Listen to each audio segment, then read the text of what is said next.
Olá, essa é a segunda parte da aula sobre Revolução Científica. É uma parte em que se analisará, com base principalmente nas considerações do historiador Franco Giudici, como foi esse processo histórico do desenvolvimento da Revolução Científica, principalmente no campo da astronomia. Algumas considerações serão feitas, principalmente partindo dos pressupostos descritos na obra do Barroco de Maraval, a respeito do campo das ciências médicas também. Mas a exposição se centrará principalmente no campo da astronomia. Né? Não se pode desconsiderar que também essa época do século XVII é uma época em que grandes avanços foram feitos no campo da ciência política. A recuperação da segunda escolástica e grandes manifestações políticas, e já foram mencionadas algumas, como o episódio de Palmares, ou até mesmo o episódio das revoltas de Winstanley, enfim, se manifestaram justamente nesse século XVII. Né? Além de teorias muito interessantes, como as teorias esboçadas por Campanella, ou teóricos afins que já esboçavam ali sociedades idealizadas, críticas bastante profundas ao que era aquela sociedade europeia de um feudalismo em decadência. Mas, enfim,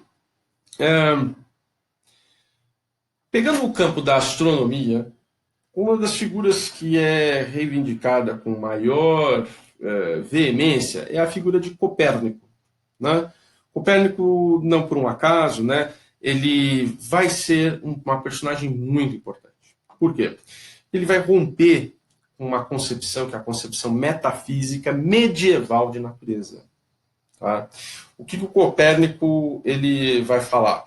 Ele vai instaurar aquele primeiro questionamento, as concepções aristotélicas que vigiam dentro de pressupostos tomistas, como já colocado no vídeo anterior.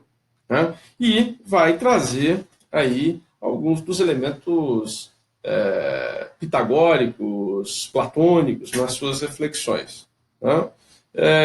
Então, como é que ele vai fazer isso? Ele vai começar a pensar a natureza de maneira quantitativa. Vejam, o papel da matemática, até esse momento, era um papel de referendar aquilo que tinha sido descoberto, que tinha sido levantado pelas leis da física. Então, digamos, ela não tinha como uma função, né, chegar e efetivamente descrever, revelar a natureza das coisas. Quem fazia isso eram outras ciências. A matemática simplesmente verificava e constatava essas outras ciências, e de vez em quando a conta dava errado, digamos assim. Então, ia se ver, porque daí aquela ciência precisava ser remodelada, mas dentro daquele arcabouço daquela ciência. A matemática era usada apenas como, vamos dizer assim, verificação, como algo do jeito, né? Algo muito tem ali como que eu vou dizer, não algo circunstancial, algo sem grande centralidade, vamos dizer assim. Né? O sistema até então vigente em termos de astronomia era o sistema aristotélico ptolomaico, que estabelecia a Terra no centro e um sistema ali de astros que girariam em torno da Terra. Eles girariam em movimento circular, né? E, além de tudo, esses astros, a partir da Lua, enfim, já eram compostos por uma outra matéria, que não eram as 4 matérias fundamentais que os gregos antigos tinham determinado. Quais eram as matérias fundamentais que os gregos antigos, né, os materiais fundamentais? Fogo, terra, ar e água. Né? Esses seriam os 4 elementos fundamentais, principalmente os pré-socráticos estabelecem isso, né?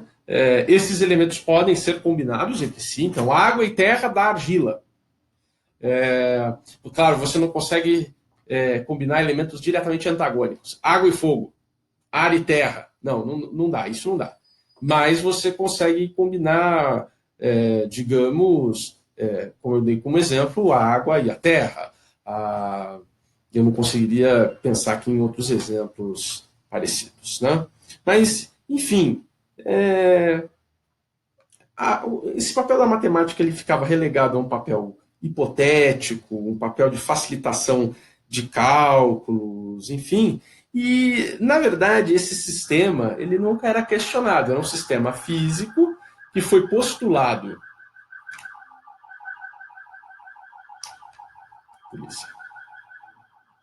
Era um sistema físico que foi. Era um sistema físico que foi postulado por Aristóteles, mas aperfeiçoado aí por Ptolomeu, e que ficou estabelecido aí durante grande parte da Idade Média Europeia e estava vigente porque casava muito bem com a perspectiva cristã de Javé, né, teria feito o homem à sua imagem e semelhança, enfim, então, se ele foi feito à imagem e semelhança, ele estaria num planeta muito central, né, ou num espaço muito central do universo, e, então casava muito bem, ali existiu a ideia de uma estrutura fixa, né, então esses astros estariam em torno da Terra, mas eles estariam dentro de uma estrutura fixa, né? Não existiria a ideia de vácuo no universo, né? E havia também a concepção de uma separação de uma astronomia física, que explicava os fenômenos, e uma astronomia matemática, que calculava e registrava os fenômenos observáveis, né? Então, cabia à astronomia física explicar efetivamente, né? E esses planetas então ficavam orbitando em círculos concêntricos, né? E eles eram de material diferente aí da Terra. Enfim.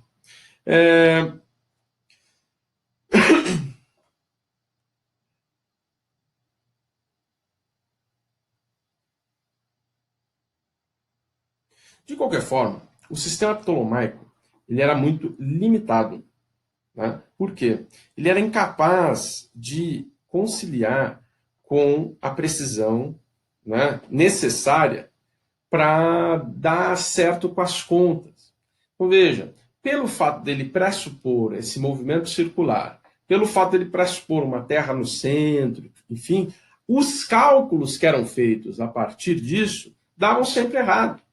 Né? Ele não tinha aquela então, astronomia física não era referendada, não era respaldada pela astronomia matemática.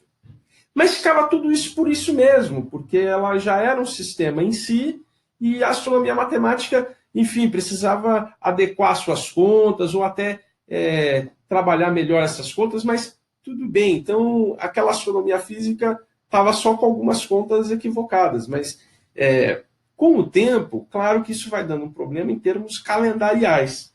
E vai ser diante justamente de uma necessidade calendarial que a igreja vai convocar o Copérnico para ele refazer as contas.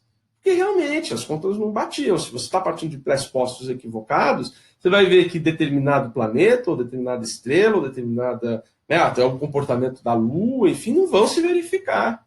Né? Então, esses pressupostos eles conduziam geralmente a erros de cálculos, né? Que, por exemplo, os astecas já tinham resolvido muito bem. Né? Enfim, então, essa separação, enfim, ela se verificou nessa separação. Quando a reforma, quando se impôs o problema da reforma calendarial para a igreja, então o Copérnico foi propor uma solução, né? E colocou o sistema heliocêntrico. Mas veja, Esse sistema heliocêntrico, a partir de então, começou a dar conta de todos os problemas de cálculo. E ele propôs isso, e muito mais bem fundamentado, em 1543, no ano de sua morte, inclusive, né, em que ele lança a sua obra magna. Magma. Né? Não, Magna. Magma é de vulcão. Ele lança a sua obra máxima, Magna, né? Que vai ser justamente a que vai explorar o sistema heliocêntrico. Mas veja, a gente coloca esse papel do Copérnico, mas o Copérnico não tinha condições de se ver como esse grande transformador. A sua obra suscitou transformações. Realmente, a partir da proposição de um sistema heliocêntrico, houve uma reviravolta na ciência. Mas o Copérnico em si, ele não tinha esta pretensão de reviravolta. Né? Ele mesmo, ele fundamentava suas descobertas em preceitos morais, em preceitos religiosos. O Sol estaria no centro, na verdade, por quê? Por causa de sua dignidade, por causa da dignidade do papel de iluminar o mundo, de aquecer. Né? Então ele estava colocando isso numa percepção moral do Sol. Né?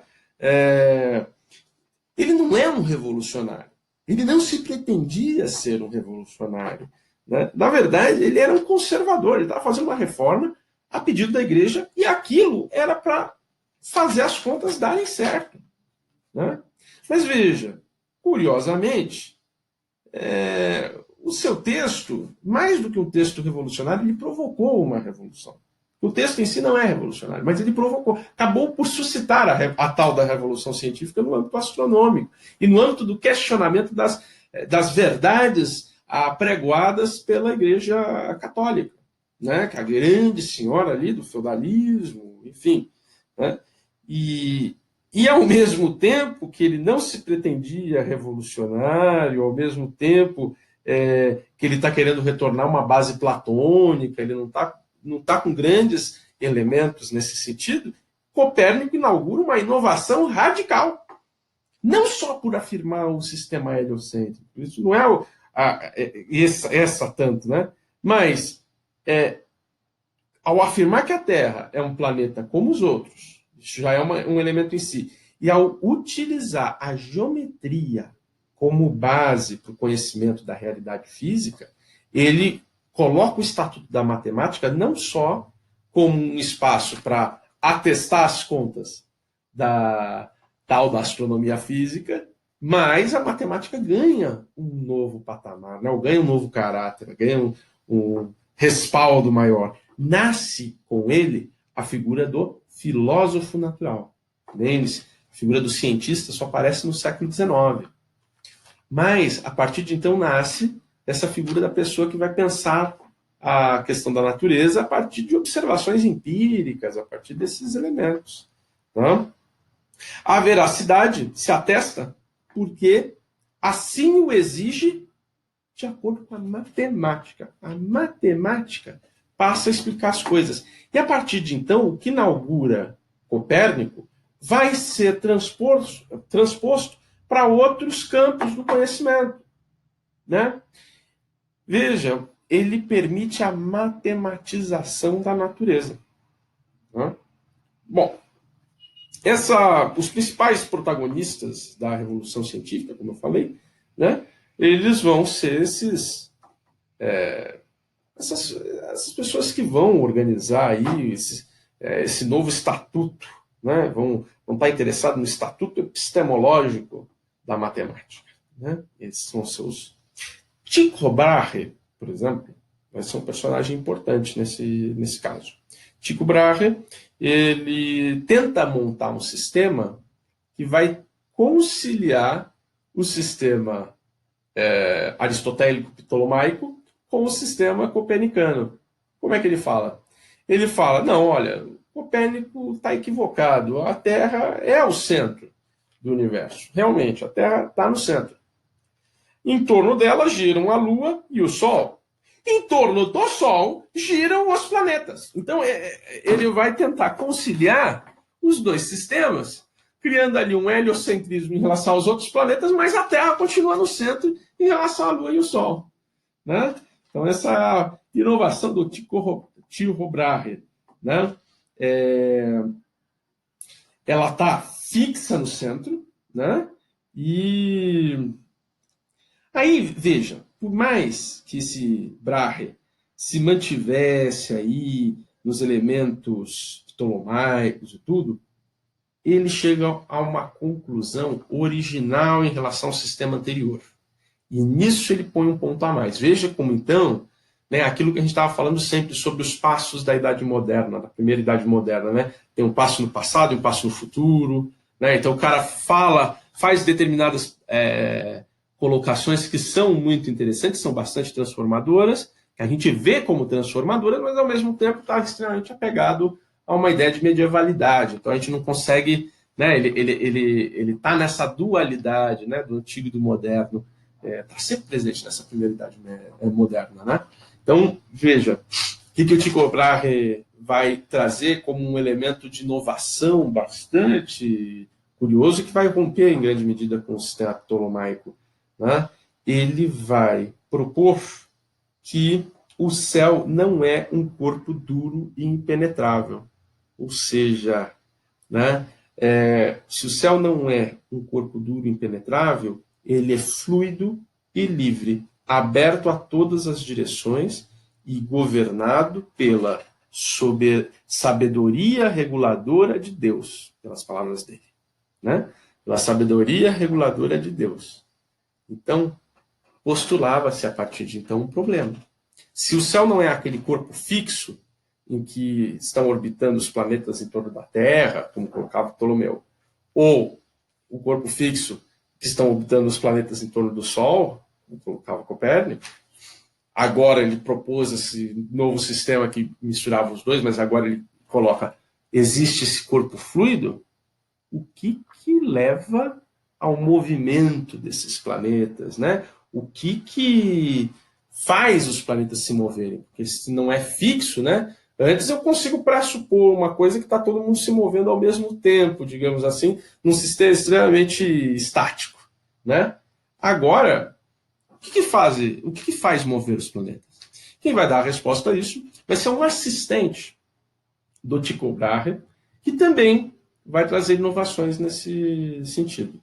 Apesar de ser assistente do Tycho Brahe, ele não vai comprar a ideia do geocentrismo do Brahe.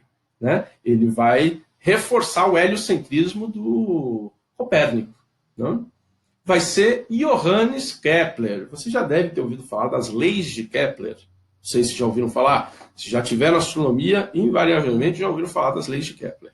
Né? Então, vamos falar aí de duas das leis de Kepler, né? São bastante importantes, bastante conhecidas. Né? Então, o Kepler estava mais próximo a essas perspectivas neoplatônicas e heliocêntricas. Ele refuta um axioma. Qual? Que há um movimento de tipo circular. Kepler começa a perceber que o movimento é elíptico em torno do Sol. Há um movimento elíptico descrito pelos planetas. E não só elíptico descrito pelos planetas. Vejam como é que está sendo o meu desenho aqui.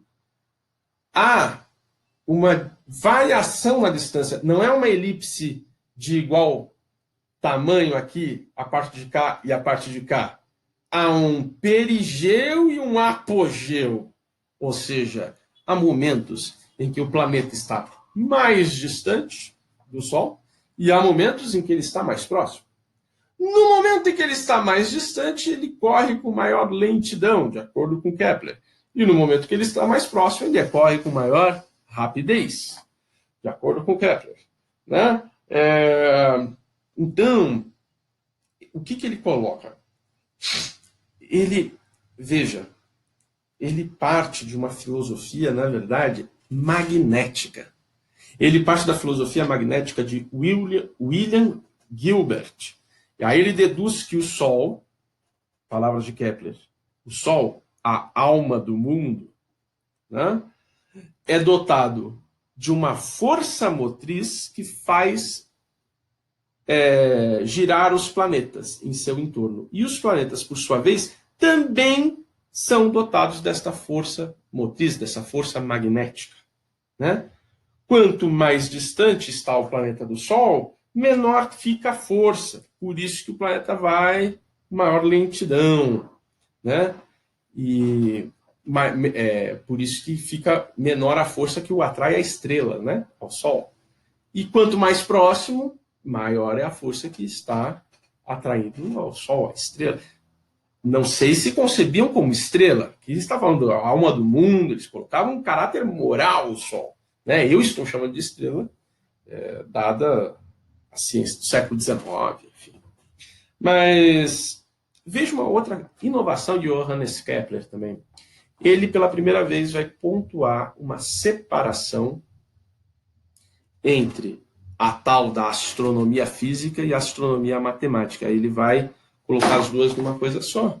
Ele não vê, ele rechaça completamente o porquê se separar a astronomia nesses dois campos. A astronomia está em diálogo com esses dois campos. Né?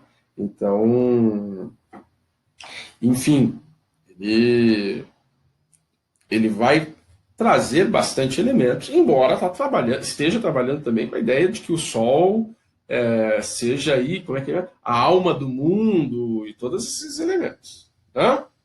Essas considerações, quando ele inaugura esse pensamento da questão magnética, enfim, isso permite que se abra espaço para uma filosofia de tipo mecânica. O mecanicismo é isso, a interação das forças entre si. Né? Então, veja, se nós tínhamos antes uma concepção estática, isso o Engels, no seu Dialética da Natureza, texto fundamental do Engels, para entender inclusive a própria dialética, né? Esse texto aqui, Dialética da Natureza, né?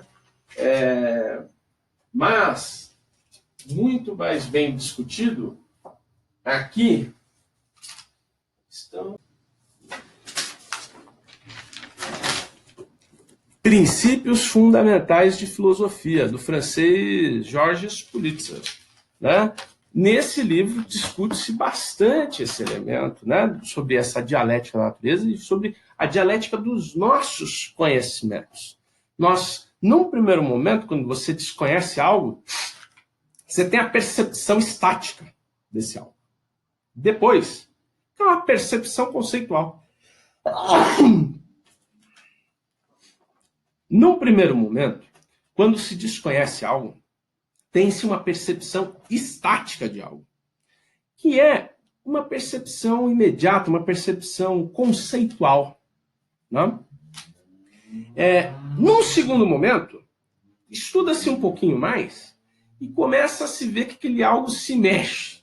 Mas, dado que você não tem muitos conhecimentos, aquilo acaba sendo uma interação de forças que parecem vetoriais, que se traduz numa coisa extremamente mecânica, que é uma interação de forças entre si, que é essa etapa do conhecimento que a gente está falando aqui.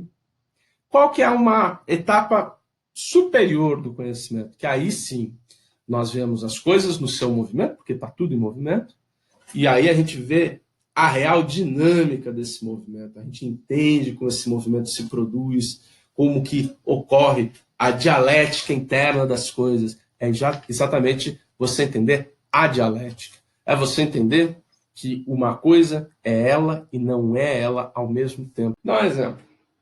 Eu posso entender o corpo humano de duas formas. De uma maneira estática, de uma maneira, né? Ou de uma maneira metafísica e de uma maneira dialética. Maneira metafísica. Há pessoas, e essas pessoas morrem e nascem. Há uma oposição entre vida e morte. Tá? Isso é uma concepção metafísica. Agora vamos pensar numa concepção dialética. Vida e morte são internas às pessoas. Como assim? Por quê? No seu corpo, neste momento, várias células estão nascendo e várias células estão morrendo. Do resultado entre as células que estão continuamente nascendo, entre as células, a briga, a luta entre esses contrários é que resulta o seu corpo vivo. Quando aumentarem o número de células que estão morrendo e o seu corpo for se enfraquecendo cada vez mais, resultará no seu corpo morto. Então, há sempre uma luta de contrários. Okay? A luta de contrários é presente, por exemplo, no modo de produção que nós vivemos. É uma luta de contrários. Duas classes sociais com interesses antagônicos. Isso, a vitória de uma classe sobre a outra, resulta no modo de produção que a gente tem. Se essa outra é vitoriosa sobre a que está agora vencendo, temos outro modo de produção. Haverá uma transição para esse outro modo de produção, porque a vitória não se dá simplesmente pelo fato de você... Há uma transição. Precisa que essa vitória seja plena. Quando essa vitória for plena, há outro modo de produção. É isso, é essa a situação. Entende? E isso é uma concepção dialética, porque a gente vê isso se repetindo no decorrer da história de uma maneira espiral. Apresentamos isso. Voltemos aqui aos nossos teóricos da revolução científica. Tá?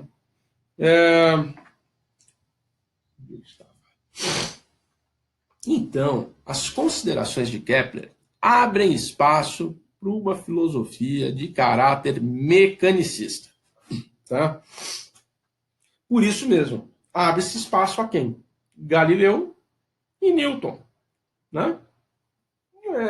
Vejam, conectada com esse valor universal da mecânica, começa a se instituir a concepção de que a máquina era um importante modelo explicativo do mundo natural.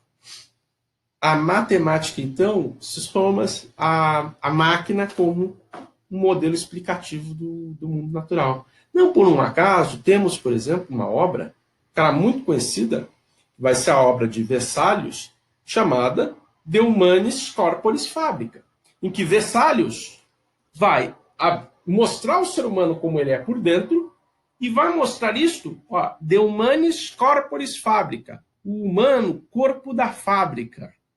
Ele vai assemelhar o ser humano a uma fábrica. Né? Veja essa concepção mecânica da humanidade. Ainda que ele abra o ser humano, ele vai encontrar aquilo, é uma perspectiva funcionalista. Né? Às vezes a gente tem essa concepção. Tal órgão serve para tal coisa, tal outra coisa serve para tal outra coisa. Você não vê os elementos dialéticos quando você usa uma explicação funcionalista para as coisas. Né? Mas, enfim, na base desse pensamento,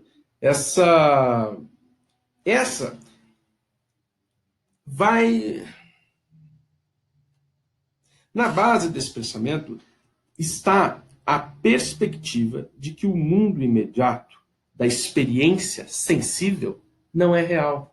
Porque se tudo funciona como uma mecânica, essa experiência sensível, né, ela vai pegar o parafuso, vai ter muito pouco valor. Né? Então, a experiência sensível, na verdade, vai pegar uma manifestação de algo que é muito maior, que é uma grande mecânica mundial, uma grande mecânica, um grande sistema mecânico. Boyle, se não me engano é William Boyle, vai considerar que o mundo é uma grande máquina, né? Toda a existência é uma grande máquina desenvolvida por Deus. Deus seria, então, um criador de máquina, né? Um inventor de uma grande máquina. Né? Então, a interpretação da realidade, em termos de matéria e movimento, permite o desenvolvimento, permite que se assuma que os corpos do mundo natural são constituídos do quê? Pela primeira vez, se tudo é matéria e movimento, tudo é... Os corpos do mundo natural, todos os corpos, são constituídos de corpúsculos, pequenas materiazinhas que interagem entre si. Então, minúsculas partículas, corpúsculos imperceptíveis, compõem a todos nós. Eu estou abrindo a concepção para o átomo. Abre-se o debate, inclusive, entre os que acreditavam que se poderia chegar até uma partícula mínima, que é essa menor, a mais reduzida de todas, que era indivisível, o átomo, né? E átomo, se você pensar, significa literalmente aquilo que é indivisível, né? A palavra átomo é o que é indivisível, né? E abre-se um debate entre aqueles que falavam assim, não, tudo consegue se dividir continuamente, você consegue dividir tudo ad eternum, né? Então não existe essa partícula mínima aí, a matéria pode ser dividida indefinidamente, né? Então, houve um sujeito chamado Pierre Gassendi, né? Ele era profundamente religioso e ele tentou conciliar uma perspectiva epicurista, que era essa perspectiva que começa a desenvolver a questão do átomo, com a teologia cristã. Por quê? Porque Epicuro, na verdade, quem era Epicuro? Era o cara que dizia tempus fugit, carpe diem. O tempo foge.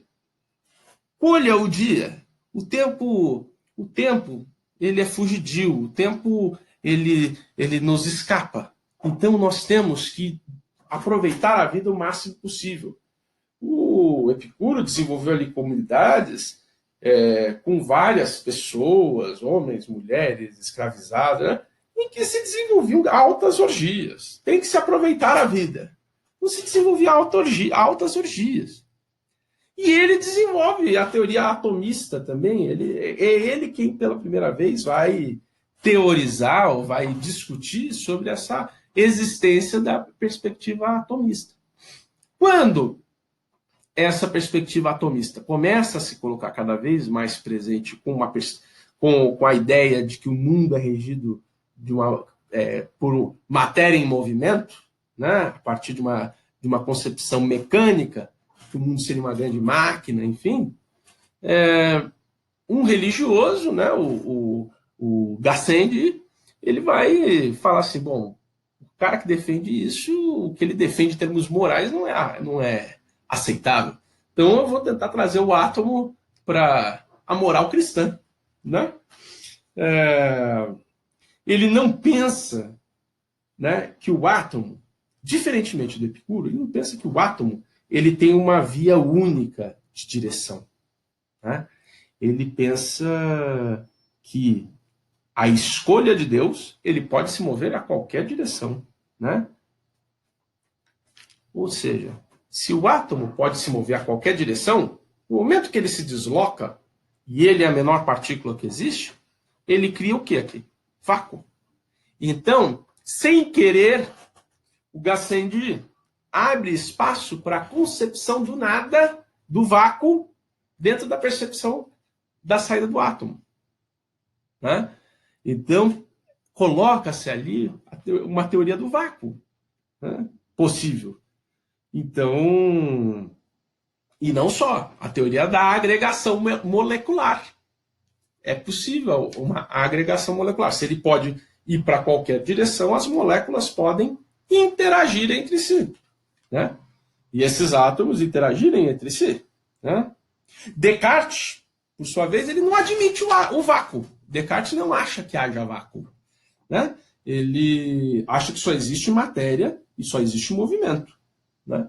Então, veja como esse debate é muito rico, né? Mas vai ser Descartes quem vai propor ali uma teoria que vai completar essa matematização do mundo. Ele coloca uma perspectiva extremamente ceticista, ou seja, é preciso duvidar de tudo, questionar a tudo. Quais são os pressupostos de tudo? Aqui temos o fundamento da ciência, né? Descartes coloca ali um fundamento central para a ciência. Você precisa questionar tudo. né? Então, é fundamental. Veja, tendo notado que nada há no eu penso, logo existo, que me assegure de que digo a verdade, exceto que vejo muito claramente que para pensar é preciso existir, julguei poder tomar por regra geral que as coisas que concebemos muito clara e muito distintamente são todas verdadeiras. Né? Aqui, se tudo que é pensável, né, é acreditável, abre-se então o espaço para o racionalismo. Né? E a filosofia vai conhecer uma divisão entre o empirismo e o racionalismo. A partir, né, dessas proposições, enquanto então Descartes vai ser uma expressão do racionalismo, vão haver outros que vão ser expressões, como Hume, por exemplo, do empirismo. O que é o racionalismo e o empirismo? Vejam, para o ser humano criar o conhecimento, ele precisa fazer o quê? Ele precisa nomear as coisas, criar conceitos. Né? A criação de conceito é, em si, pegar essa totalidade, que nos aparece como uma totalidade confusa, cheia de coisas, começar a nomear esta totalidade. Então, esta totalidade, que é uma totalidade observada, passa a ser o quê? Uma totalidade pensada. Eu começo a nomear. Mas com que critério eu nomeio? Eu começo a nomear por que eu chamo isso e isso de uma mesma coisa. Sendo que isso e isso, por exemplo, tem conteúdos diferentes, texturas diferentes, né? Tem... Como é que eu chamo isso e isso de uma mesma coisa? Então, essa atitude de eu começar a chegar e nomear as coisas é uma atitude organizadora. Os conceitos são uma atividade organizadora. Veja, quando você vai para algum lugar diferente, você geralmente traz aquele lugar para as referências que você tem. Nossa, se parece com tal lugar, se parece com tal outro lugar. Por quê? Porque aquele lugar ainda está sendo assimilado por você. Então você está pegando o teu campo de conhecimentos pretérito e está tentando assimilar aquele lugar que você está chegando. Quando aquele lugar ganha uma autonomia, ele já tem os seus nomes próprios. E depois outros lugares vão se reverenciar a ele. Para ficar mais explicitado, a gente apreende as coisas por meio dos nossos sentidos. Visão, audição, enfim, os diversos sentidos que nós temos. Supomos, né, vamos supor o seguinte, o que me permite chegar e unificar várias coisas e chamá-las todas de cadeira. Em verdade, há cadeiras e cadeiras, feitas de diferentes formas e tudo. Mas é isso. No campo da empiria, né, o ser humano ele vai experimentando, vai conhecendo as coisas. Né?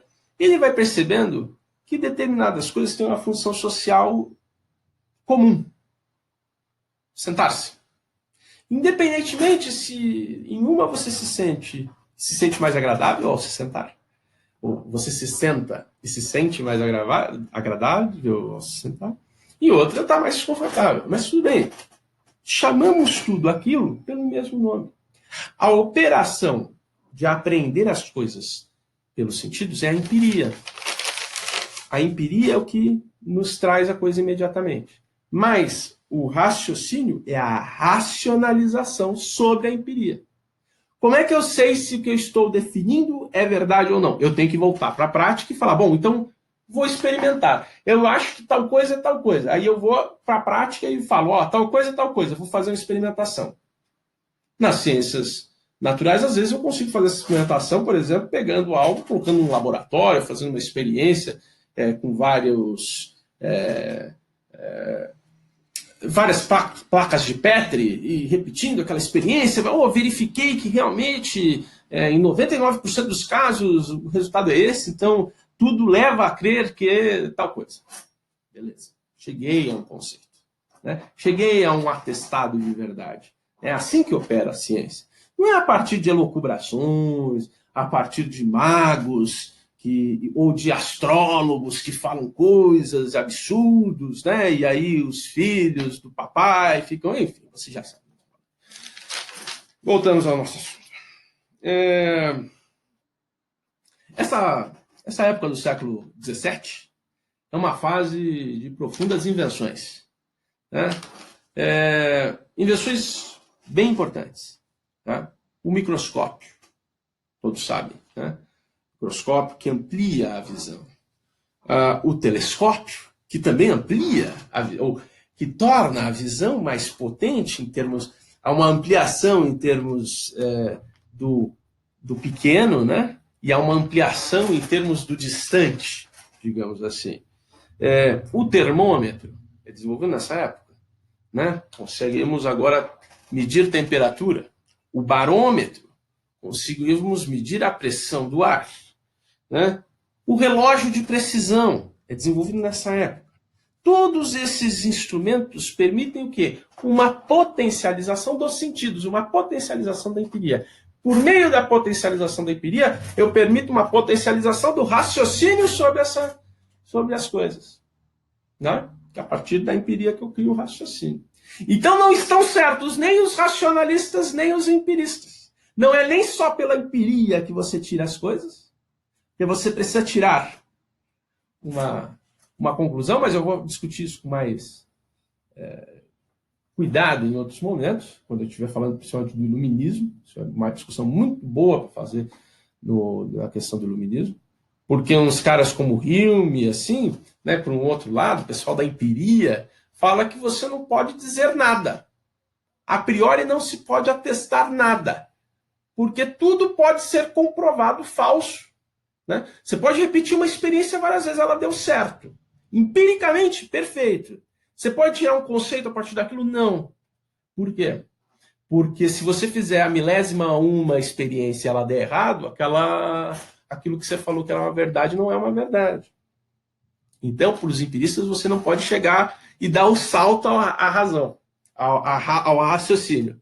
E para os racionalistas, eles abstraem o passo da empiria. O passo que você teve que dar na apreensão pelos sentidos, como o Descartes está falando. Se eu consigo assumir, o Descartes falou aqui, se eu consigo assumir, no penso logo existo, né, tudo que eu penso é verdadeiro. Você parte de uma perspectiva extremamente idealista. Né? Tendo notado que nada há no eu penso logo existo que me assegure de que eu digo a verdade, exceto que vejo muito claramente que para pensar é preciso existir, julguei poder tomar por regra geral que as coisas que concebemos muito clara e muito distintamente são todas verdadeiras. Né?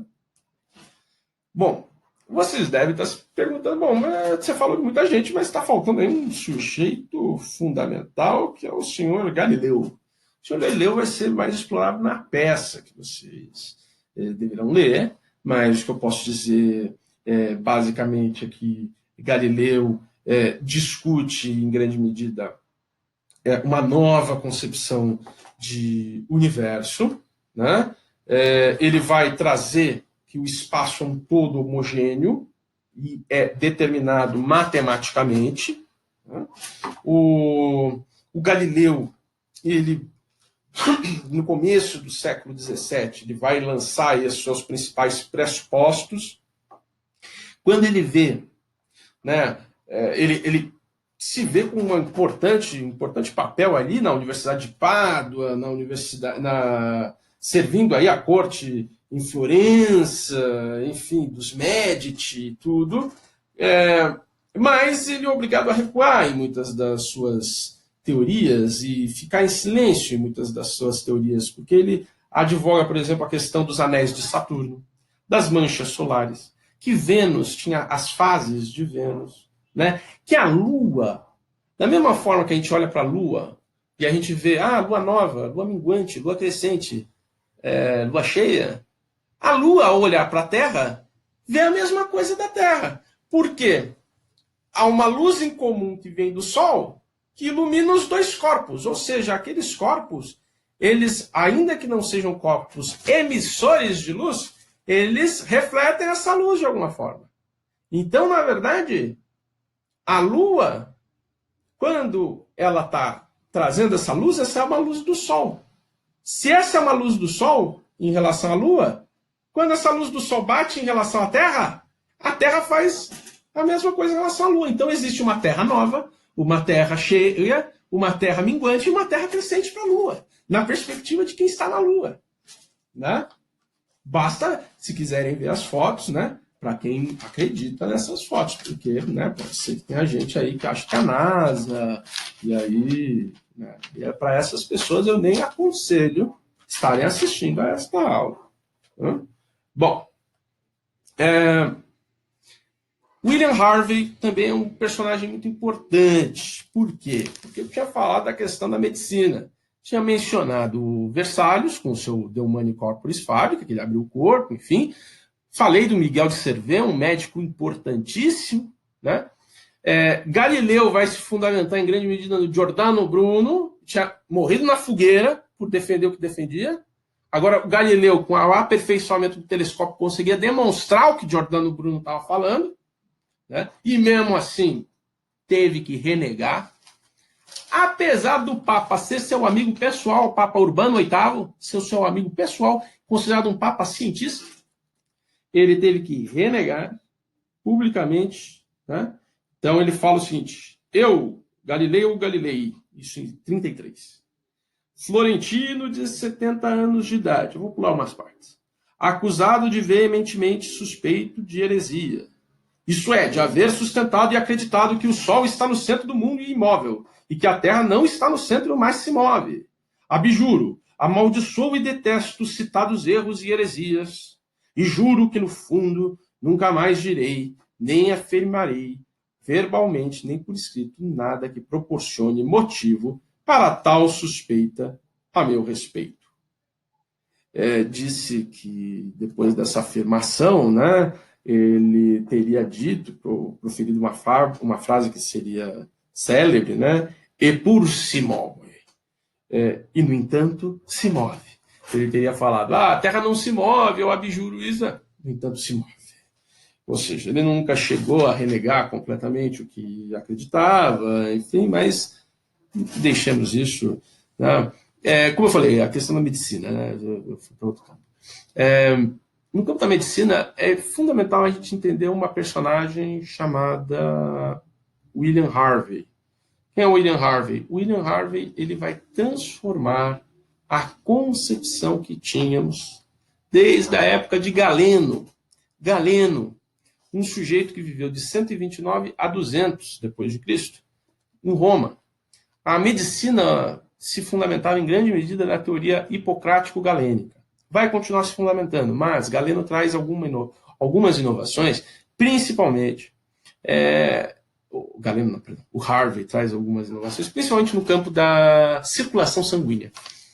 O Galeno, por exemplo, ele desconhecia que a circulação pulmonar.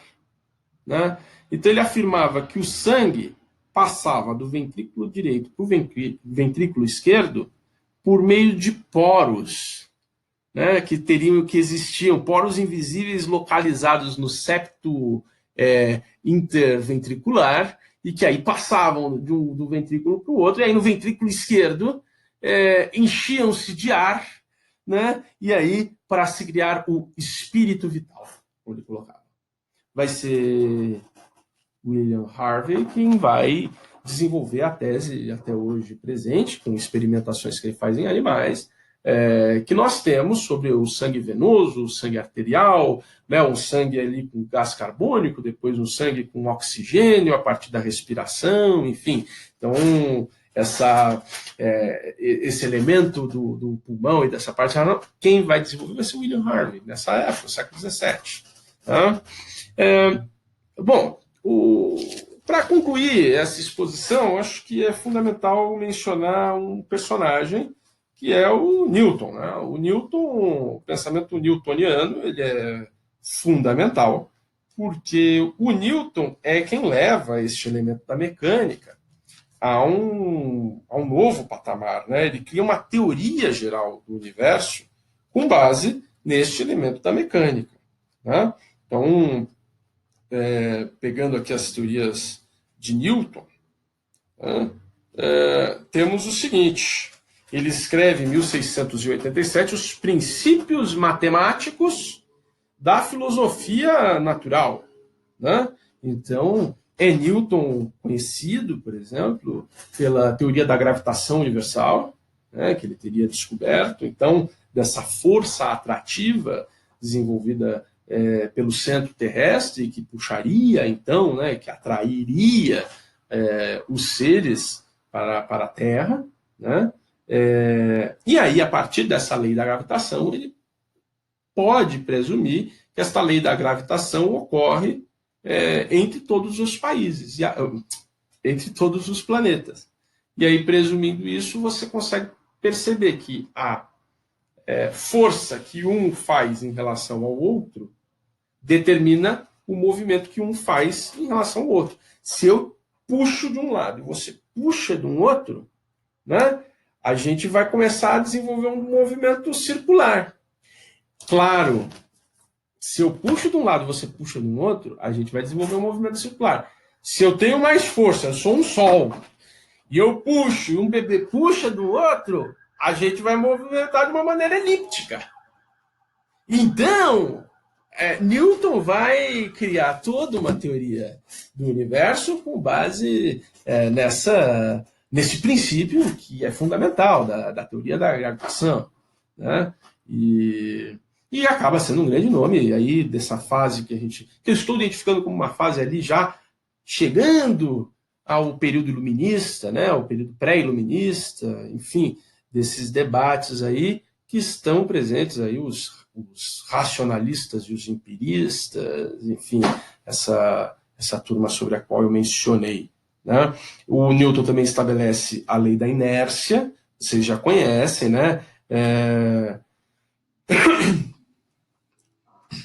A lei da inércia, ela estabelece que qualquer corpo ele permanece indefinidamente em movimento ou em repouso, a menos que sofra